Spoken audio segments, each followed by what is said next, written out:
Hello and welcome to the Dirty Talk Show, not to be confused with Dirty Jobs with Mike Rowe, which is also about a sweaty, approachably good-looking man who does filthy things for cold hard cash. This is a fucking... You can laugh.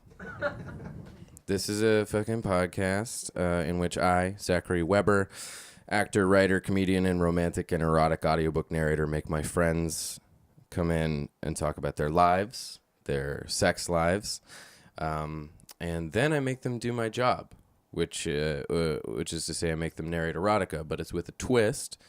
I make them cold read erotica that I've written based on famous film scenes, typically from rom-coms, typically of my choosing, unless they really want to be surprised with an erotic interpretation of, I don't know, Bridge on the River Kwai, which would be insane, but I'm willing to do it. I'm just saying that in the future for anyone who wants to.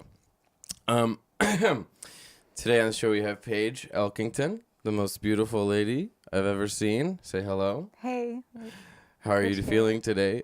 I'm feeling great. Great.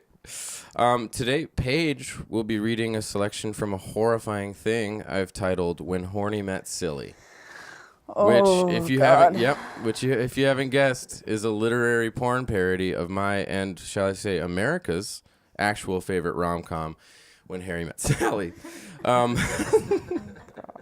What I'm hoping to accomplish with this this is the motto of the show. What I'm hoping to accomplish with this experiment is to please both fans of romance audiobooks who are sweet and kind and also consume content at a rate which can only be described as rabid and astonishing, and fans of comedy podcasts who are hollow shells of beings that once walked the earth and have probably already stopped listening. Thank you so much if you are still here. So I just want to get started with one thing before we talk about who Paige is and how we know each other and your sex life, and I make you do this terrifying thing. Great. So my first big question is the Jeff Goldblum meme. Oh, yeah. So that happened. Yeah. So just describe the photograph.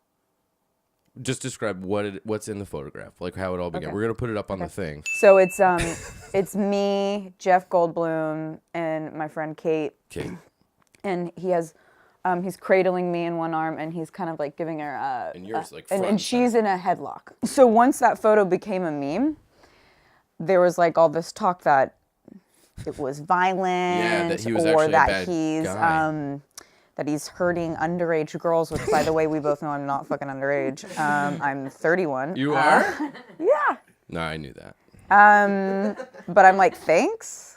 And that formation just happened so naturally. Really? Just a playful little pose. And so Kate, she seems to be under duress, but she's not. She was not. Okay. She was loving every second of that headlock. Yeah. And then, I snapped it, and that was years ago. Yeah. And then the meme happened years later. I don't know how. I think it got on Reddit somehow. Yeah.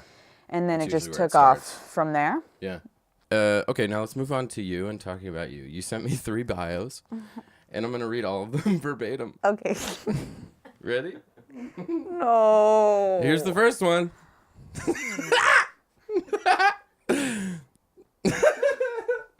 Paige Elkington is a whore. She is currently alive. That's honestly my favorite one. Do you want me to just stop there? No, let's talk about what you really are.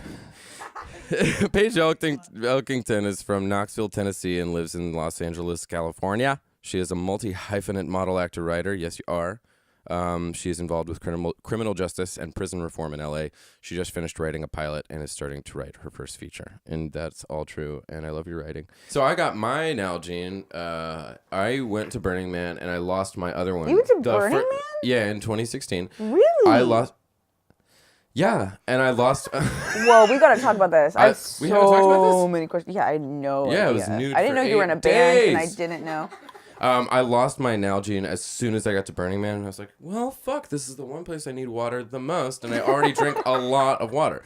And then I found this one, which was presumably owned by a dirty boy from Santa Cruz, and that's what this is. Looks like nasty plastic. So now I'm a weed farmer.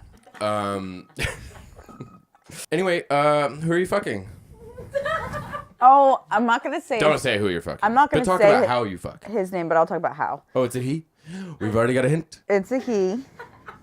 is man. Is man. This time. Because you're very open. I'm open. Yeah. I'm down for whatever. Dads, moms. Dilfs, MILFs. How often do you need to have sex? Need? Have to. Okay. Want. How often do you want it? I'd say, like, in an ideal world, I'd have sex twice a day. Every day. Wow. I don't even want that anymore. My cutoff was when I was... My cutoff. Yeah, and I can tell you the times as well. When I was 20... Around noon. Ooh. And then, like... I like an 8 a.m. And then somewhere between, like, 4 and 6. I actually don't like a really early or really late. I like That's an 8 when I'm a.m. the so I least can horny. have a day. You know what I mean? Like, so I just kick off my morning. I'm not super horny right in the morning. I'm not super late at night. And those are the times when people would normally have sex. Yeah, yeah, So that sucks for me because it's like... Post-brunch. Yeah, nobody wants that. No, I do. Post-brunch is You do. exactly when I want it. Yeah.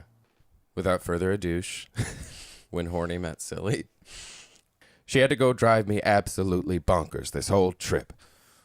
Finally, I say the one thing I knew might wind her up enough to want to blow my mind. It all went down as we were picking up the check at the diner. She starts to unzip my frickin' Levi's. Again, the gall of this waif. She unclasps my pants, grasps. I wrote this on purpose because I hate when these words are written in erotica. Here we go. She unclasps my pants, grasps my dick, manages the unmanageable, and starts to yoink on my dick. What a cruel act. I think I might blow already just looking at those pleasant tits through that silly cardigan. I grab one of them. Sally puts her whole frickin' mouth on me. Gah, Sally, whoa! Oh my God. I could have killed him that night at the bar. Diner. I could have killed him that night at the diner. But then, my God, I mean the bulge in those Levi's. Those sideburns that chafed me to oblivion. I just had to do it that night. And I had to forget about it. Until now.